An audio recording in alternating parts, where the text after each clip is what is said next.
ప్రస్తుతం నాతో పాటు ఉన్నారు కర్నూలు ఎస్పీగా చేసినటువంటి ఆకే రవికృష్ణ గారు. ఆయనతో మాట్లాడే ప్రయత్నం చేద్దాం. పోలీస్ ప్రధానమైన కర్తవ్యం ప్రివెన్షన్ ఆఫ్ క్రైమ్, నేరాలు నిరోధించడం, నేరం జరిగిన తర్వాత కాదు.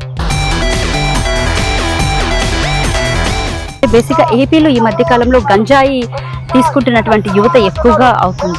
ఏ వ్యక్తి కూడా నాకు విత్తనాలు లేవు కాబట్టి నేను గంజాయి సాగుకు వెళ్ళాననే పదం మాట్లాడకూడదని చెప్పేసి 2 రకాలుగా క్యారెట్ అండ్ స్టిక్ పాలసీ అమలు చేయడం జరిగింది. చాలా కఠినంగా వ్యవహరించాం.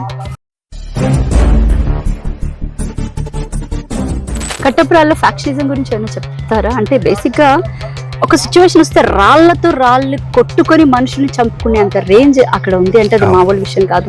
గ్రామస్తులందరితో కూడా ఒక విషయం చెప్పాం, ఒక పోలీస్ కేసులో మీరు కనుక ముద్దాయిలు అయితే ఇంకా మీరే కాదు భవిష్యత్తులో మీ పిల్లలు, వాళ్ళ పిల్లలు అందరూ నష్టపోతారు.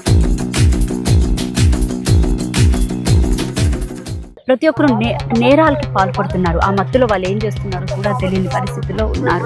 అయితే మీరు తీసుకున్నటువంటి మొదటి చర్య ఏంటి? ఈగల్ ప్రధానమైన ఉద్దేశం డేటా డ్రివెన్ ఆర్గనైజేషన్ పెట్టి రాష్ట్రంలో ఉన్న నెట్వర్క్స్ అన్ని కూడా మేము బ్రేక్ చేస్తున్నాం. ఒక మంచి వాతావరణం ఇప్పుడు డెవలప్ అవుతుంది.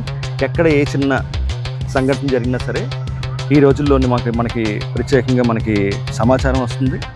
త్వరలోనే ఈగల్ వెబ్సైట్ కూడా ప్రారంభం కాబోతుంది.